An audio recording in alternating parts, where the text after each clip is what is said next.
ताज़ा तरीन डेवलपमेंट यही है जो अमरीकी सदर का नया बयान है on the social media website, और उसमें उन्होंने लिखा है कि अब सीज फायर इफेक्टिव है और please do not violate it. दोनों पार्टियों को मुखातिब करते हुए उन्होंने कहा है क्या तवक्को की जाए, दोनों पार्टियां इस सीज फायर का एहतराम करेंगी, आगे सूरत हाल किस तरह जाएगी और ये सीज फायर अपहोल्ड करेगा, और उसके बाद अगर बहुत ही दूर की सोचे तो किसी अमन मुआहिदे की तरफ बात जा सकती है या नहीं।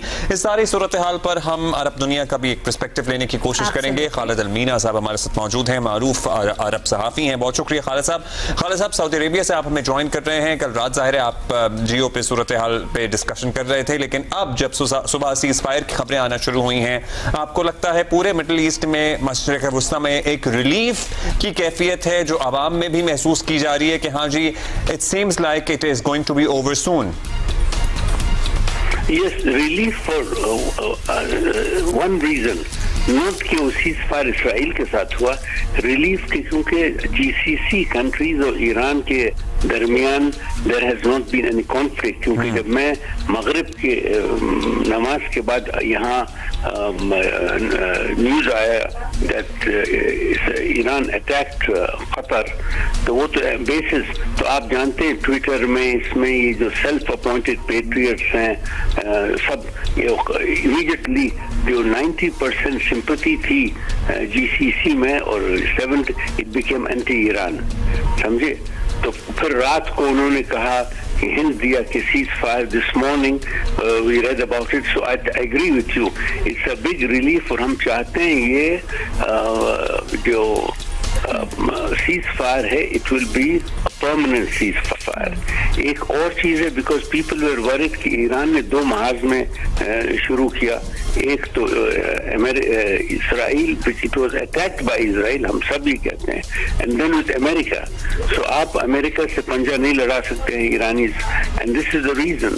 सो this is a big relief कि at least life will become normal for the time Bing.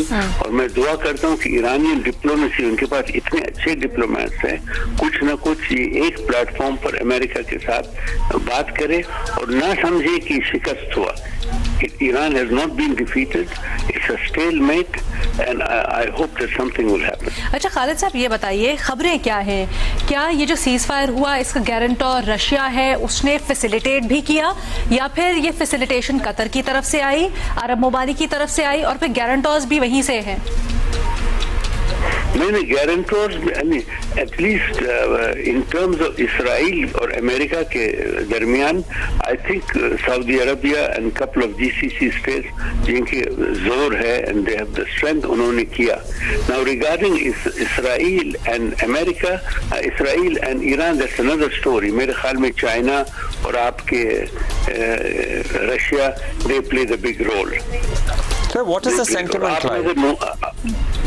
Sentiment here is of relief. Sentiment तो रिलीफ का है, लेकिन जिस तरह से आपको लगता है कि इजराइल भी क्यों सीज फायर पे आमादा हो? आप उनका रिजीम चेंज तो उनका ऑब्जेक्टिव था, अमेरिका का भी था, अभी उस ऑब्जेक्टिव को पसे पुश डाल देना, उसको छोड़ देना आने वाले किसी वक्त के लिए, इसलिए क्योंकि वो ज़ाहिर ऑब्जेक्टिव अचीव होता हुआ नजर नहीं आ रहा था। फिर इजराइल का जो अपना सेल्फ डिफेंस का निज़ाम का एक इमेज था कि इसको तो कुछ नहीं हो सकता, यहाँ तो एक मिसाइल नहीं आ सकता, यहाँ तो चिड़िया पर नहीं मार सकती थी। इजराइल में भी ईरान ने जो भी रिस्पॉन्ड किया उससे ठीक ठाक नुकसान हुआ, हमने इमारतें पूरी गिरी हुई देखी हैं। Do you think all of these factors contributed कि इजराइल भी माना है? Yes, they have. ये जो मिथ है कि Israel invincible army, Israel is not strong, Arab weak है। बिलीव मी, अगर आप इकोनॉमिक बॉयकॉट जैसे शाह फैसल मरहूम के जमाने में और इसके, तो इसराइल वाज अंडर प्रेशर, लेकिन वो उनके पास डिप्लोमेट्स है, उनके पास मीडिया है, अमेरिकन वो सपोर्टिंग देम। अगर आप अपने मेजर्स लेंगे तो यू कैन कंटेन। एक आपने कहा कि जो इसराइली के ऊपर फर्स्ट टाइम, और लोग इतने खुश होते थे जब देखते थे bombs are falling on Israel to ये एक. Secondly, I think इनका आइसोलेशन हुआ. Remember, it is ये जो यूरोप के और America, it is the Anglo-Saxon settler colonial mentality अब तक है साहब, अब तक. I go there, ये ब्लैक और ब्राउन को लोग inferior समझते हैं. अरब ममालिक में जिसके पास पैसा है उनके लिए वो लोग they try to be pleasant, but I think yes, जो contributing factor ceasefire between Israel and this, एक ईरान ने काउंटर अटैक किया. डिस्पाइट जो काउंटर अटैक ईरान का था, इट वाज फीबल. अगर उनकी परसेंटेज देखेंगे इसराइल 90% तो ईरान का 20-25, but at least for the first time somebody challenged them. अच्छा खालिद साहब, ये बताइएगा, गजा के इशू को रिजॉल्व होता इसी उसमें देखते हैं. अभी मामला उठा है, इसराइल को जवाब किसी ने दिया है, तो उस सिलसिले में भी कुछ देखने को मिलेगा दुनिया से, या इवन खबरें क्या हैं? क्या गल्फ ममालिक इसके ऊपर प्रेशर डालेंगे गजा के मामले के ऊपर?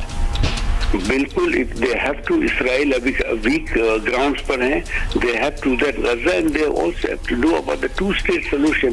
लेकिन जो सोच रहे हैं अरब ममालिक कि there will be a 2-state solution without prolong diplomatic या इवन फाइट, ये सब आई थिंक ख्वाब में रह रहे हैं.